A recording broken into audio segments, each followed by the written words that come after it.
Começamos a revisão, salve, salve, é isso aí, o lema da aula, qual que é aqui da revisão? Valeu a pena, gente, deixa de ser um pescador de ilusões e vamos em busca da realidade, do seu cargo. Isso sim, gente, isso é empolgação, por quê? Porque eu sei que vocês estão preparados. Aos meus alunos que estão aí, né, me acompanhando, que acompanharam durante todo o curso de Direito Processual do Trabalho, aqueles que estão assistindo também somente aí para fazer a revisão, para o nosso TRT da 4ª Região, TRT do Rio Grande do Sul.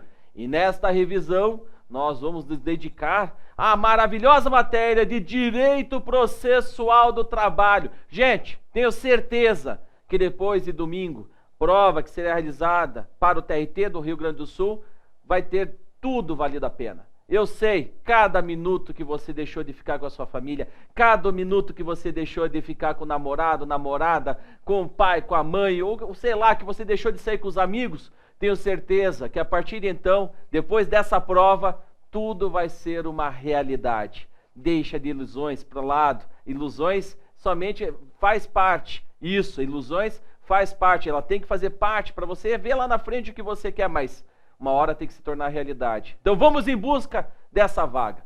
Bem, meus amigos, como é que vocês estão? Tudo bem? Tranquilos? Bom, antes mesmo de eu começar a revisão, vai aqui somente algumas dicas. Você que está assistindo agora, né, esse vídeo, já aproveita, ao final, se você gostou, já curte lá o vídeo, já se inscreve no nosso canal, Curso Íntegro, posta diversas aulas, posta diversas revisões, vai acompanhando os materiais todos atualizados, os professores são todos top aqui, querendo ou não é porque, realmente os professores são muito bons, e acima de tudo, para você acompanhar, está dentro, né, das informações sobre concurso, atualizações e tudo mais, cursos novos, atualizou tal matéria, vai ter tal curso atualizando, veja, acompanha, lá, curte lá no Facebook, Curso Íntegro, entra no Facebook, escreva Curso Íntegro e curte lá para acompanhar todas as nossas notícias a respeito dos concursos públicos diante aí desse nosso grande país, nosso Brasil. Beleza?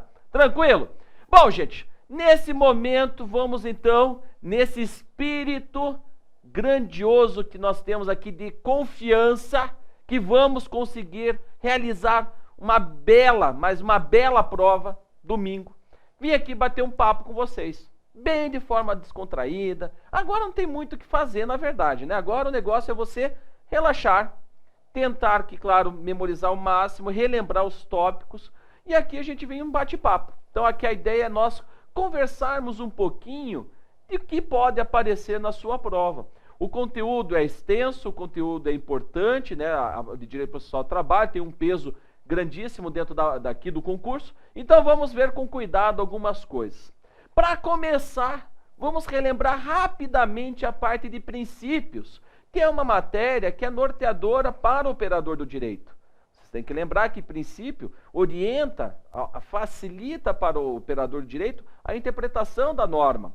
E é dentro dos princípios, tem que lembrar dos diversos princípios constitucionais aplicáveis ao processo de trabalho, os princípios do processo civil aplicáveis ao processo de trabalho e os princípios específicos do processo de trabalho. Só que aqui eu gostaria de chamar a atenção de alguns princípios lá do processo civil. Dentre eles, gostaria de chamar a atenção, lembrando rapidamente, princípio dispositivo ou da demanda. Lembra o que significa esse princípio? Em que a parte é ela que tem que movimentar o judiciário. Né? O judiciário ele fica inerte, por isso até o princípio da inércia da jurisdição. Ele fica aguardando, gente, aguardando a movimentação da parte, porque o jurisdicionado é a parte que tem que ir até o Poder Judiciário. Só que lembre que existem duas exceções com relação a esse princípio dispositivo da demanda ou da inércia da jurisdição.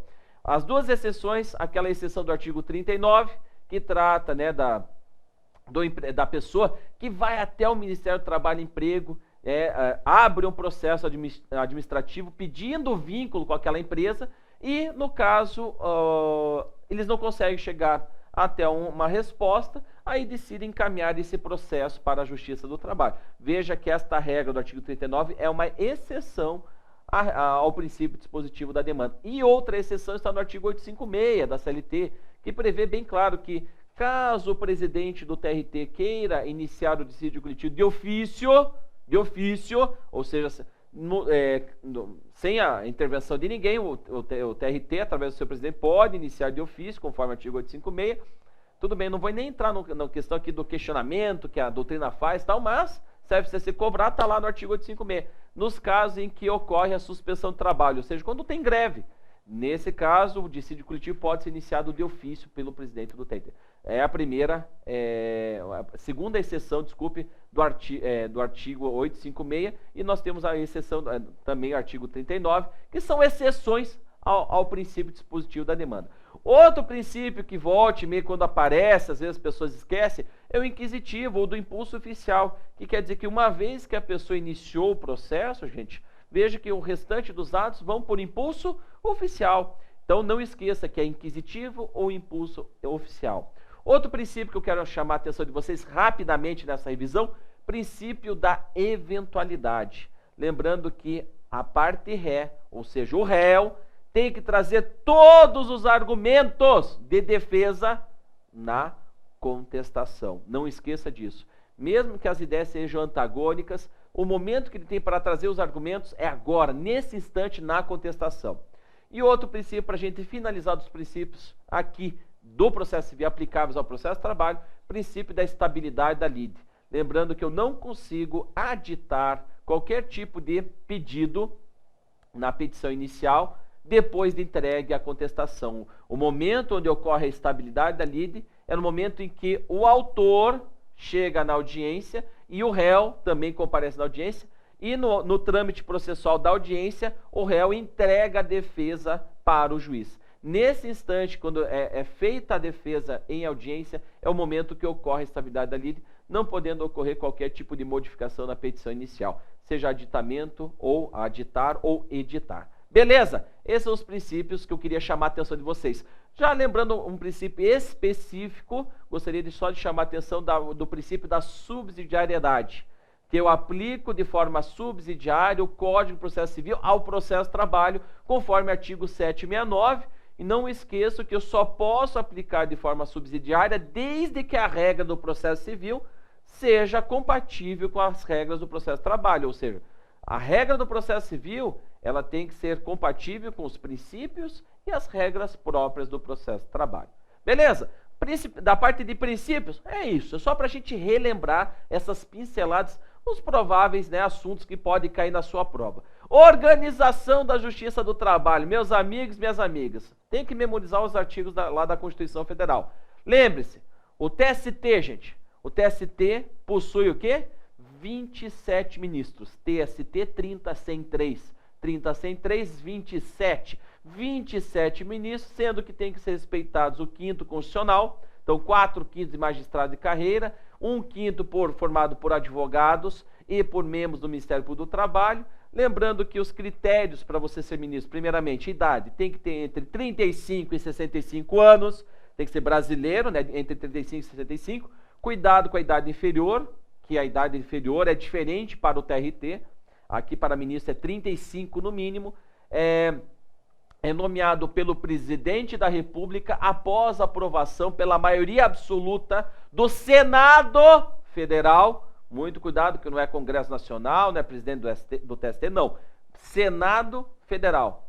Maioria absoluta pelo Senado Federal. E lembrando que, no caso do advogado e do membro do Ministério Público do Trabalho, tem que atender alguns requisitos. Então, isso é importante você lembrar. Isso está no artigo 111A. No caso dos advogados, tem que ter mais de 10 anos de atividade profissional, notório saber jurídico e reputação ilibada. No caso do membro do Ministério Público do Trabalho, tem que ter mais de 10 anos de experiência profissional, de atividade profissional. Ou seja, completando esses requisitos, podem, quem sabe, ser escolhido para tomar posse como ministro do TST. Bom, do TST, não esqueça que daí tem a escola e tem o Conselho Superior da Justiça do Trabalho. Lembrando que o Conselho Superior da Justiça do Trabalho, que é um órgão interno do TST, esse órgão tem como finalidade, como requisito, na verdade, tem como finalidade supervisionar 4 itens dos órgãos da Justiça do Trabalho. Ele faz a supervisão administrativa, financeira, orçamentária e patrimonial, né? E lembrando que as decisões desse conselho tem efeito vinculante, ou seja, vincula todos os órgãos da Justiça do Trabalho. O TRT, gente, primeiro que é composto no mínimo por 7 juízes, que é para dar início a um TRT, também tem que ser respeitado o 5º constitucional, que são os mesmos requisitos, diferente da idade, que a idade daí no caso é entre 30 e 65 anos. E outra diferença é que basta o presidente escolher, né, a pessoa, porque não precisa passar pelo Senado Federal, ou seja, não tem que passar por nenhuma votação no Senado Federal. O que o presidente escolheu, escolheu. Cuidado que o TRT pode incluir a justiça itinerante na sua região, e a justiça itinerante, lembrando que não pode ultrapassar os limites de jurisdição do TRT, e também o TRT pode ter a sua descentralização mediante as câmaras regionais. E para finalizar, lembrando que as varas do trabalho possuem sua respectiva jurisdição, os juízes, né, no qual compõem essas varas do trabalho, possuem jurisdição sobre determinada região. Se aquela região não tiver, uma determinada cidade, por exemplo, não tiver jurisdição trabalhista, não esqueçam que eu posso atribuir essa jurisdição a um juiz de direito, um juiz estadual. Mas lembre-se que ele é como se tivesse sido emprestado para a Justiça do Trabalho. Então, das suas decisões, cabem recurso para o TRT. Não esqueçam disso. E uma vez que foi instalada a vara do trabalho, cessa a competência desse juiz de direito e tudo é encaminhado para esta nova vara do trabalho. Tá bom, gente? Tranquilo? Bom, esse eu dei a organização para a gente relembrar rapidamente. Competência, gente. Opa, competência, gente, é um assunto recorrente. Vai cair na sua prova alguma coisa, então fique atento. Dentro de competência, dentro do artigo 114, tem as diversas situações em que cabe, né, ação perante a Justiça do Trabalho. Quando se tratar de relação de trabalho, lembrando que servidor público não veio para a Justiça do Trabalho, somente os empregados públicos, né, aqueles que são regidos pela CLT. Muito cuidado quando se tratar de greve, desde que seja de empresas privadas, perante a Justiça do Trabalho qualquer implicação que decorra da greve. Quando envolver a relação entre sindicatos, empregadores, ou entre sindicatos, né, quando estão disputando, por exemplo, a territorialidade. Quando se tratar de mandado de segurança, habeas data, habeas corpus, desde que a matéria relativa à matéria trabalhista seja, né, algo relacionado à relação de trabalho, por exemplo, cabe perante a Justiça do Trabalho. Então tem diversas situações. Mas o que eu queria chamar a atenção é o seguinte. Primeira coisa, dano moral, dano material. Não esqueça o assunto acidente de trabalho, gente. Acidente de trabalho não é quando envolve, presta atenção, quando envolve o empregado e o INSS, essa discussão sobre o auxílio doença acidentário não é perante a Justiça do Trabalho, e muito menos Justiça Federal. O artigo 109, inciso 1 da Constituição, excluiu essa competência da Justiça Federal. Então, cuidado que não é nem na Justiça do Trabalho, nem na Justiça Federal, é Justiça Estadual. Se por algum motivo o acidente de trabalho ocorreu por culpa do empregador, veja que ele o empregado é um segurado, obrigatório, recolhe INSS. Então o INSS vai ter que bancar o auxílio doença acidentário, tranquilo. Só que nada impede que o INSS procure os seus direitos, procure o ressarcimento. Então, no caso do INSS entrar com uma ação contra o empregador, aí é perante a Justiça Federal, conforme artigo 109, inciso 1, porque envolve ali a entidade autárquica, ou seja, a União, né? Envolve a União, por isso é na Justiça Federal. E para finalizar, o que é então na Justiça do Trabalho? Quando o empregado entra com o empregador pedindo dano moral em decorrência de acidente de trabalho. Dano moral, aí é perante a Justiça do Trabalho. Súmula 392 do TST. Muito cuidado que é da Justiça do Trabalho quando é o pedido de dano moral em decorrência de acidente de trabalho. E para finalizar, muito cuidado que no caso de crimes contra a organização do trabalho, não é da competência da Justiça do Trabalho, é da Justiça Federal, conforme artigo 109, inciso número 6. Beleza? Outra coisa relacionada à competência é a competência territorial. A competência territorial é um assunto recorrente. Outra matéria que, junto com a competência e razão da matéria da pessoa, também é recorrente. Então, qual que é a regra geral? Lembra lá do artigo 651?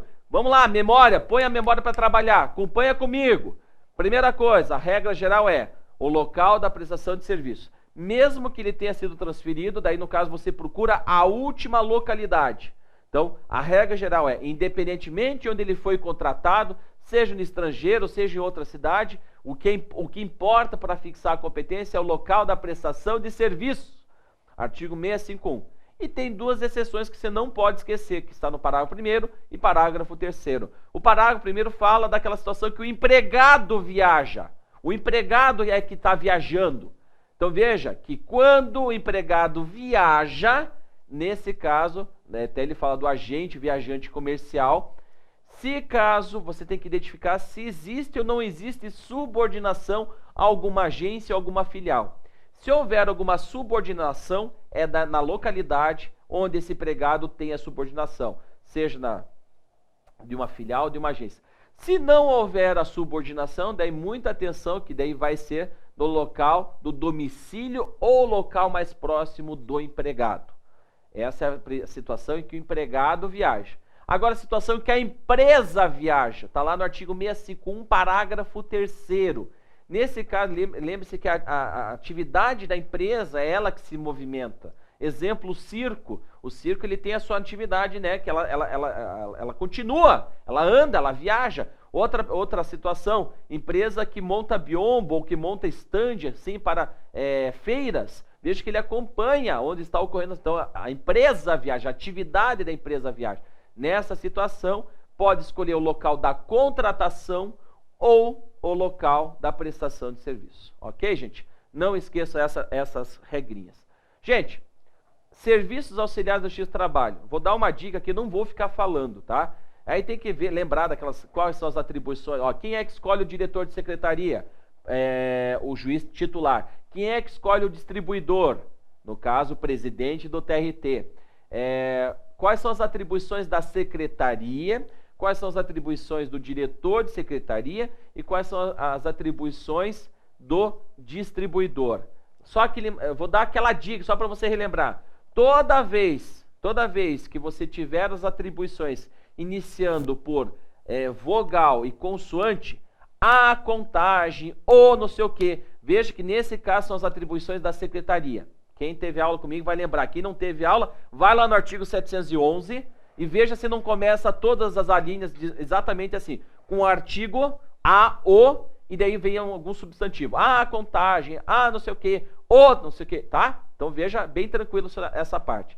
No caso, as atribuições do diretor de secretaria ou chefe de secretaria sempre começa com o verbo proceder, suceder. Então, lembre-se dessa regrinha. E no caso do distribuidor, a gente sempre tem a palavra distribuição, lá no artigo 714. Então, 711, 712 e 714.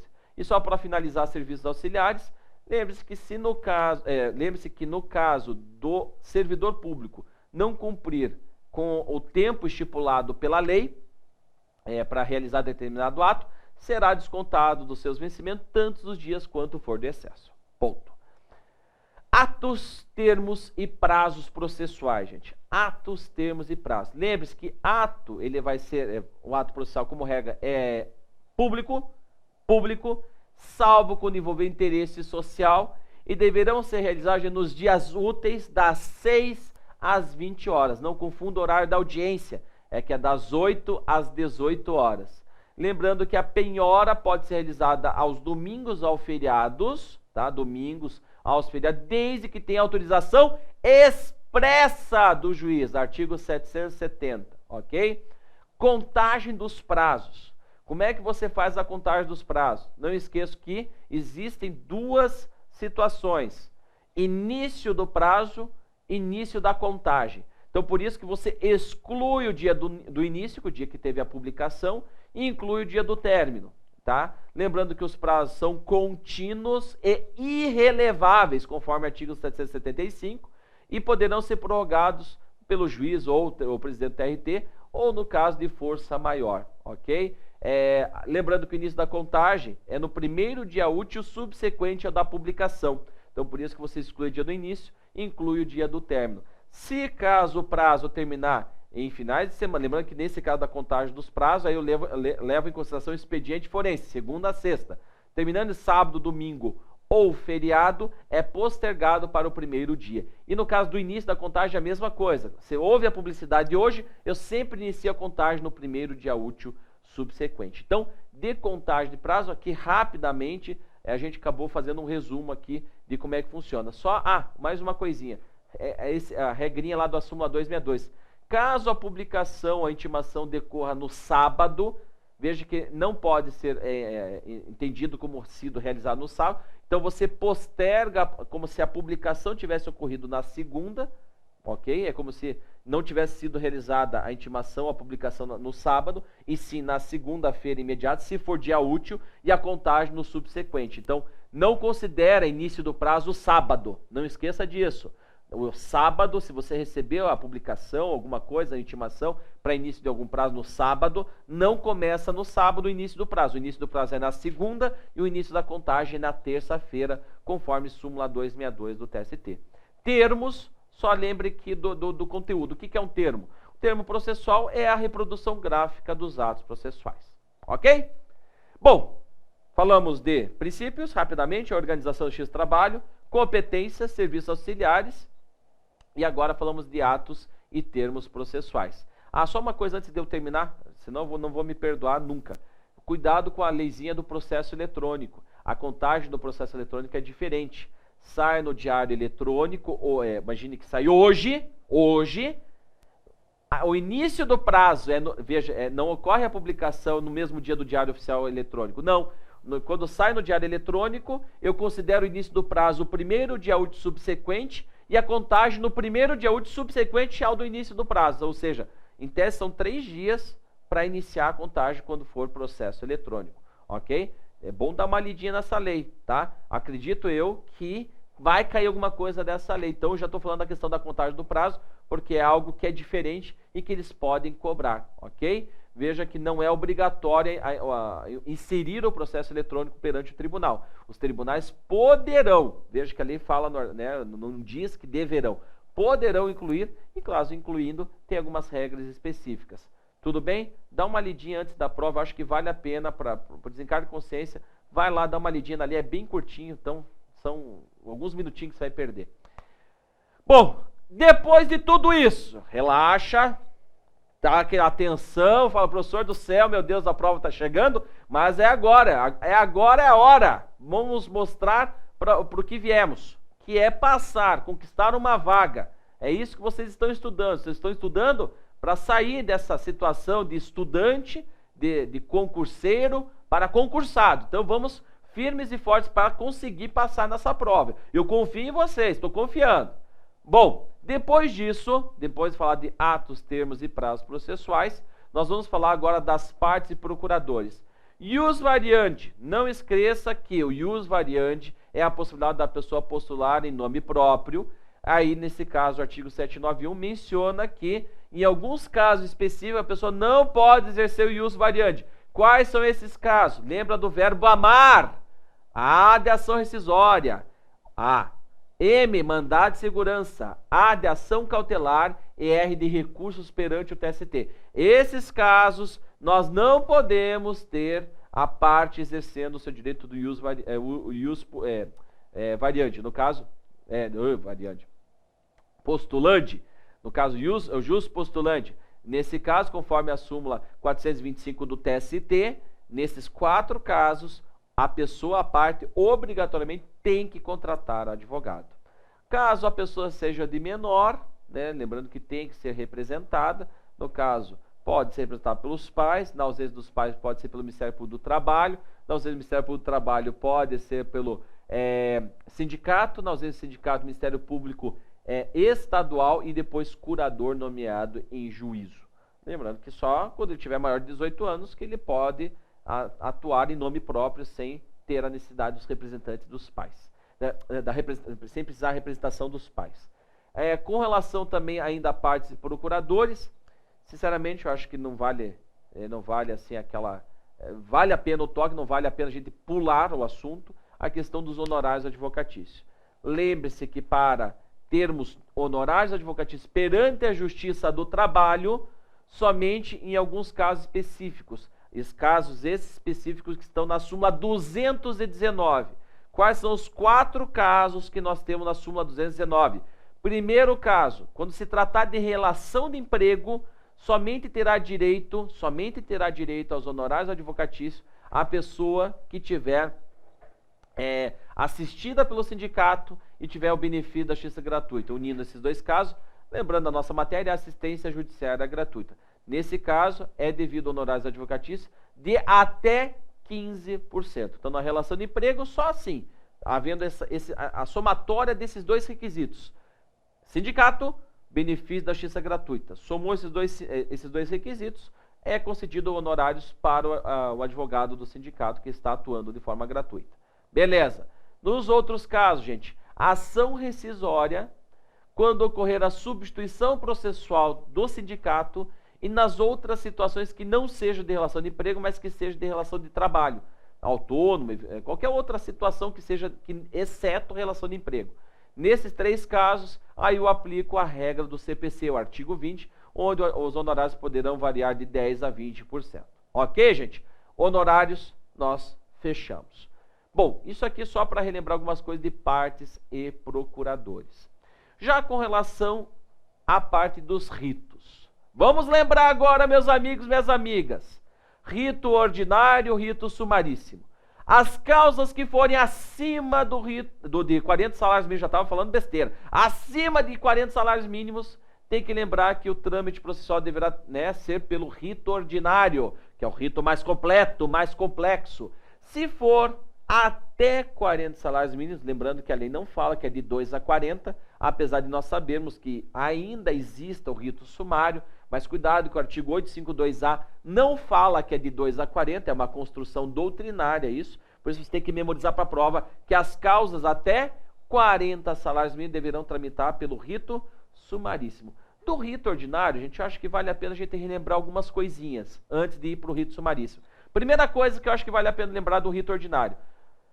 Como é que é o trâmite? Até a sentença. Rapidinho, vamos lá. Saiu a reclamatória. Se for uma reclamatória escrita, protocolou, distribuiu. Se tiver mais de uma vara, passa por distribuição e vai para a vara. Se for uma única vara do trabalho, protocola direto. Se for reclamatória verbal, lembre-se que a distribuição ocorre antes da redução a termo. Ou seja, a pessoa distribui para depois, passar para o papel. Distribuiu, a pessoa tem 5 dias para ir até a vara do trabalho.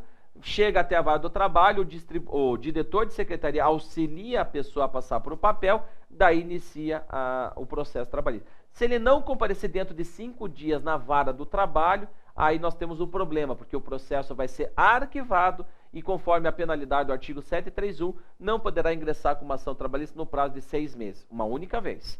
Beleza, iniciou o processo. Lembre-se que o servidor público tem 48 horas para enviar a notificação. Do momento que ele enviou, nós presumimos que vai chegar em 48 horas.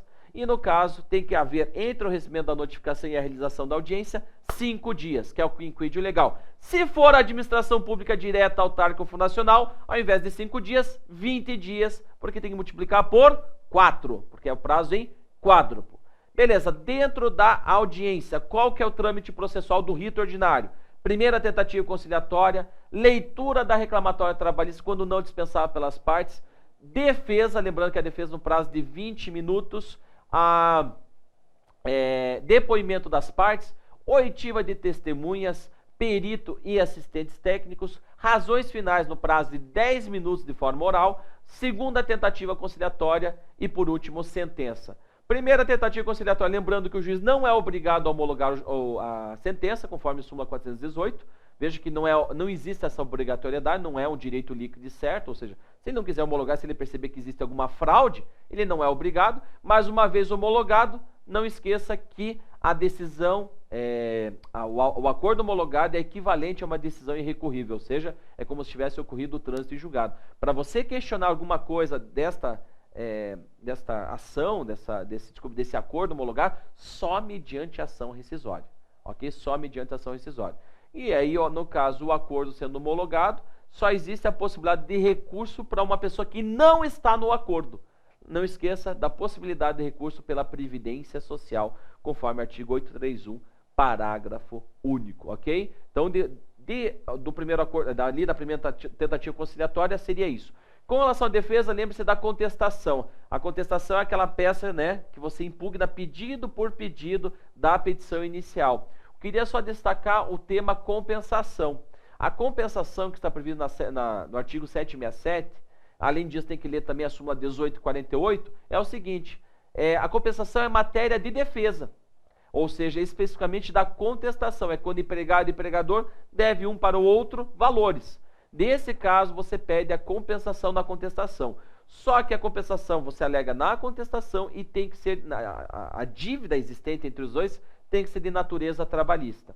Não pode ocorrer, gente, a compensação quando o valor que o empregado deve é superior ao valor que o empregador deve. Quando o empregado deve mais do que o empregador, aí nesse caso não é a forma correta você alegar através da compensação. A compensação é para valores iguais ou o valor que o empregado está devendo é inferior ao valor que o empregador está devendo. Daí, nesse caso, você consegue a compensação. Quando o valor é superior, como a contestação ela não serve para fazer pedidos novos, daí, nesse caso, você tem que alegar isso mediante reconvenção. Bom, com relação a provas. Provas é bem rapidinho, testemunha. Qualquer pessoa pode ser testemunha, nem todas. Ou seja, menores não pode ser testemunha, ou as pessoas consideradas suspeitas e impedidas. Suspeitas, lembrando que no caso da testemunha, ela vai ser considerada suspeita se for amiga íntima, inimizade, se for, no caso, parente consanguíneo até o 3º grau, ou na linha colateral, ou por afinidade, seja por consanguíneo ou por afinidade, aí vai ser impedido. A testemunha, se caso não souber falar a língua, não sabe falar português, tem que chamar o intérprete, da mesma forma que o depoimento das partes, se não souber falar português, tem que chamar o intérprete, e o custo desse intérprete vai ser pela parte que interessa, ou seja, a parte que está interessada na vinda do intérprete. Além disso, a testemunha que for servidor público ou militar, muita atenção que se for no horário de serviço dele, a intimação tem que ser no seu chefe da repartição, é ele que vai liberar você, servidor público ou militar, para sair durante o expediente para ser testemunha.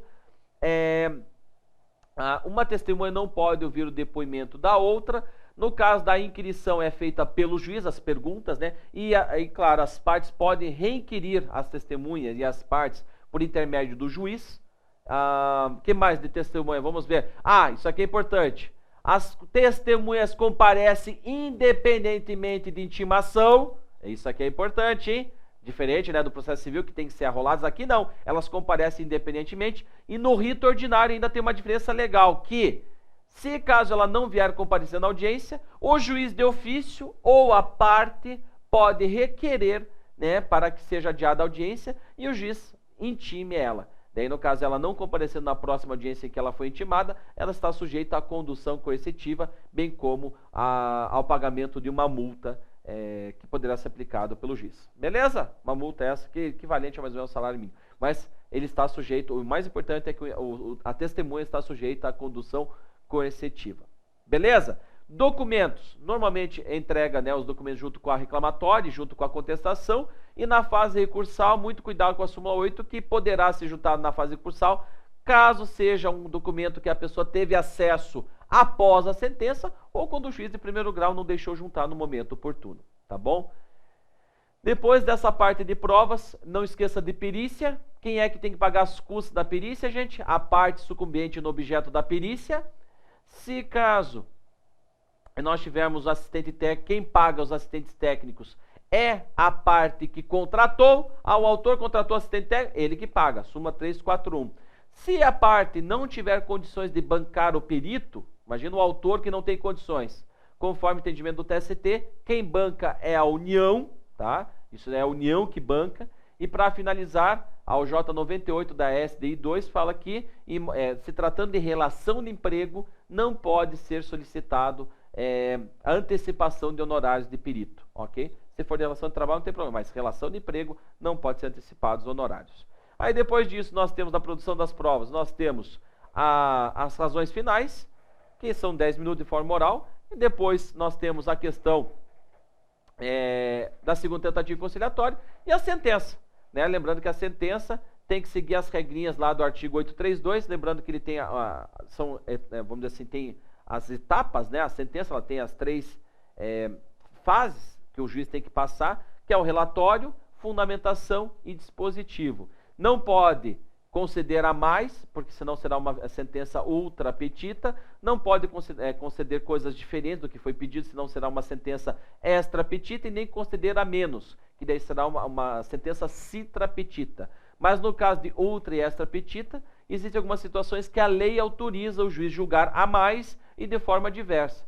Por exemplo, juros e correção monetária. Por mais que o autor não peça, a pessoa poderá tranquilamente receber juros e correção, porque todo processo que tramita pelo processo, todo processo que tramita pela Justiça do Trabalho tem que ter necessariamente juros e correção monetária. Então a lei autoriza essa situação. Ok? Tranquilo? Bom, os últimos 2 tópicos para nós encerrarmos aqui. Na verdade, 3. Já que estamos aqui, estamos na chuva para se molhar. Vamos lá, força! Vamos que vamos! Rito sumaríssimo. Cuidado com o rito sumaríssimo, tem algumas diferenças. Primeira coisa, as causas são até 40 salários mínimos. Mas não esqueça, agora, ó, isso é importante. Agora a música de... Olha lá, produtor, se puder colocar a música de importância aqui, ó. Uma coisa assim, alguma coisa para chamar a atenção. Cuidado que quando nós estivermos falando de rito sumaríssimo, você não pode somente olhar o valor da causa. Não esqueça isso, meus amigos e minhas amigas. Em todas as aulas, quem foi meu aluno sabe do que eu estou falando. Eu bato isso direto na tecla. Se você errar isso, sério, vontade de dar um tapa na orelha. Presta atenção. Além de ver o valor da causa, que você já tem que conhecer o valor na cabeça, que é 40 salários mínimos, ou seja, até 31.520, você não, até 31.520 é pelo rito sumaríssimo, não é rito ordinário, até esse valor. Quando você olhar o valor, já é o segundo passo. Olhou? Valor. Segundo passo. No segundo passo você vai olhar quem é a parte no processo. Se for a administração pública direta, autárquica ou fundacional, não pode tramitar pelo rito sumaríssimo. Tem que tramitar necessariamente pelo rito ordinário. Não esqueça disso. Não adianta só ver o valor. Tem que ver qual que é a parte envolvida no processo. O rito sumaríssimo exige algumas regrinhas específicas. Dentre elas, vamos lá. Tem que ter pedido certo, determinar liquidado e indicar o endereço correto. Porque se não tiver endereço correto, primeiro que não existe citação por edital. E no caso, se não fizer um pedido líquido e certo, o juiz não sabe quais são os pedidos e o valor de cada pedido. Ele não sabe se está dentro do 40 salários mínimos. Nessa situação, se não atender isso, o processo é arquivado. Tá? É arquivado. Com relação... Para apreciar a demanda são 15 dias, que terá que ser apreciado um processo no rito sumaríssimo. No caso da audiência, não precisa ter 2 tentativas conciliatórias, basta uma tentativa conciliatória, aqui o rito sumaríssimo só exige isso. Com relação à parte de provas, né? Primeiro que a audiência é una, tudo é realizado num único ato, tudo que for de incidente processual, o juiz tentará julgar na hora, caso seja necessário, né? Por exemplo, se manifesta no momento, não é depois. Né? Apresentou a exceção de competência territorial, já decide na hora. Já mostra para outra parte, a outra parte se manifesta, já decide na hora. Então os incidentes são decididos tudo de plano, claro que o restante é decidido na sentença. Ou no caso dentro da audiência, a produção das provas. A testemunha comparece também de forma independente, sem ser arrolada. Só que muito cuidado que para a testemunha ser intimada, caso ela não venha comparecer na audiência que ela foi convidada, a parte que convidou tem que comprovar o convite. Não esqueça isso. Tem que comprovar o convite. Com relação aos documentos apresentados pelo réu com a contestação, o juiz já abre na própria audiência a possibilidade de manifestação com relação aos documentos. Se não fizer dentro do prazo, se não fizer se realmente for impossível fazer, porque a quantidade de documentos é enorme, aí nesse caso o juiz abre um prazo para ele se manifestar em outro momento. Pode ser realizado perícia, caso isso tenha sido solicitado no rito sumaríssimo, de pronto já o juiz já marca a data, já manda intimar o perito e tudo mais. Lembrando que quando sai o laudo do perito, o prazo que as partes têm são 5 dias, prazo comum para se manifestar do laudo, podendo ter o assistente técnico também, não tem problema algum. E para nós finalizarmos aqui rito sumaríssimo, a sentença não precisa ter relatório. Basta, né, expor alguns fatos, já vai direto para a fundamentação. Ok? Tranquilo, gente? Bom, recursos. Bom, de recurso, gente, Tem que lembrar, nós falamos, né, no nosso curso sobre todos os recursos cabíveis, mas dentre eles vou destacar alguns deles. Vamos lá, vamos falar rapidamente de alguns deles. O recurso ordinário. Recurso ordinário, gente, é cabível no prazo de 8 dias. De quais situações? São duas situações que você tem que lembrar. Professor, minha cabeça está fervendo. Produtor, o pessoal está aqui com a cabeça fervendo. Presta atenção. Vamos lá então com calma. Estou indo devagar, para que você consiga lembrar desse assunto. Tão importante quanto tudo que nós já conversamos até o momento. Porque tudo que nós falamos tem uma grande chance de cair. Eu estou praticamente, acredito eu, que muito do que nós estamos conversando hoje você vai lembrar de mim na hora da prova. Pode ter certeza. E quem fez o meu curso vai estar tranquilo. Recurso ordinário. São duas situações que nós temos que falar. Primeira situação, quando é que é cabível o recurso ordinário? É cabível em duas situações específicas. Da sentença do juiz de primeiro grau, cabe recurso ordinário. E quando nós tivermos uma ação de competência originária do TRT, ou seja, uma ação que começou perante o TRT, também cabe recurso ordinário para o TST, ok?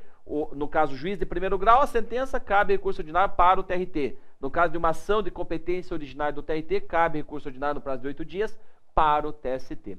Outro caso que você tem que lembrar é com relação ao rito sumaríssimo. Lembre-se que aqui no rito sumaríssimo, o artigo 895 traz um trâmite diferenciado. Gente, nessa hora, se você puder, sério, Totel, vou pegar aqui do ladinho. Pega a CLT, dá uma lidinha antes da prova. Que nem eu pego aqui, ó, artigo 895, pega parágrafo 1º, que é um artigo que fala do rito sumaríssimo, tem uma grande chance de cair. Chega lá e fala assim, vou dar uma lidinha rapidinho. Ah, beleza, tal, já lê. Gente, isso aqui é importante, tem que ler. Dá uma lidinha, não custa. Tem ainda esse tempinho que você tem ainda para fazer essa revisão, lembre-se. Rito sumaríssimo, primeira coisa, rito sumaríssimo tem que ser rápido. Uma vez que o processo foi distribuído, né, ele chegou lá e distribuído, o relator tem 10 dias para liberar o recurso, para colocar em pauta de julgamento pela secretaria, sem revisor. Então, prazo de 10 dias sem revisor. O Ministério Público do Trabalho pode fazer a sua manifestação, só que de forma oral, fazer um parecer oral, tá? Não pode ser escrito. E claro que a certidão de julgamento será já o julgamento, o acordo. Lembrando que se for ainda mais pelos mesmos fundamentos do juiz de primeiro grau, nesse caso específico, eles só vão reiterar que eles têm o mesmo entendimento que o juiz de primeiro grau. Então não esqueçam disso. Recurso de revista, gente. Esse recurso, gente, vai cair na sua prova. Nisso aí tem o artigo 896 e seguintes, tem muita chance de cair na sua prova. E o que é mais provável de cair na sua prova? São as hipóteses de cabimento do recurso de vista. Então aqui ficam algumas dicas para você fazer a leitura. Artigo 896, você tem que fazer a leitura dos seguintes parágrafos. Primeiro, as alíneas A, B e C são aquelas situações do rito ordinário. São aquelas situações em que o recurso de revista é cabível no rito ordinário. As alíneas A, B e C. No parágrafo 9º do artigo 896, são aquelas situações em que cabe do recurso de vista, é cabível no rito sumaríssimo. E no caso da execução, parágrafo 2º e parágrafo 10. Gente, faça a leitura, só relembrando rapidamente. Caso exista uma divergência de interpretação de lei federal entre TRTs, entre o TRT e SDI, entre o TRT e uma súmula ou uma OJ do TST ou súmula vinculante do STF, cabe recurso de vista para o TST. Lembrando que no caso hoje, no caso de divergência, é muito importante que o regional tenha a jurisprudência consolidada. Ou tenha a matéria, ou tenha a matéria sumulada, hoje perante o TRT, quando falar de divergência, ou caso o TRT de origem, tá, da onde está saindo o recurso. Ou o TRT tem qual que é o entendimento majoritário daquele tribunal, ou tem já entendimento pacificado mediante súmula, ok? No caso, gente, da linha B, fala que quando se tratar de lei estadual, acordo coletivo, convenção coletiva, regulamento empresarial, quando houver também divergência, da mesma forma que eu falei anteriormente, entre TRTs diferentes, entre o TRT e a SDI, ou entre o TRT súmula OJ ou súmula vinculante do STF, também cabe recurso de revista para o TST. E lembrando que o TST, quem julga são as turmas, ok? São as turmas do TST. E para finalizar do rito ordinário, toda vez que houver uma ofensa com relação à contrariedade, à literalidade da lei federal, ou uma ofensa à Constituição Federal, também cabe recurso de vista para o TST. No caso do rito sumaríssimo, gente, só é cabível em duas situações. Quando houver divergência com relação à súmula do TST, ou quando houver ofensa à Constituição Federal. Somente isso. Qualquer outra... mas houve a divergência com relação ao OJ. Não cabe recurso de vista no rito sumaríssimo. Está lá no parágrafo 9º. E na execução, gente, somente uma situação. Isso no caso do processo comum, né? Se for um processo comum que não envolva a execução fiscal, que está no parágrafo 10, isso que eu estou falando está no parágrafo 2º, caso seja uma execução normal, somente caberá recurso de vista após o agravo de petição, que é o recurso que eu já vou falar, só cabe quando houver ofensa à Constituição Federal, nada mais. Depois dá uma lidinha só para complementar o parágrafo 10 do artigo 896. Agravo de petição, gente. Agravo de petição não é um recurso do processo de conhecimento, é um recurso da execução.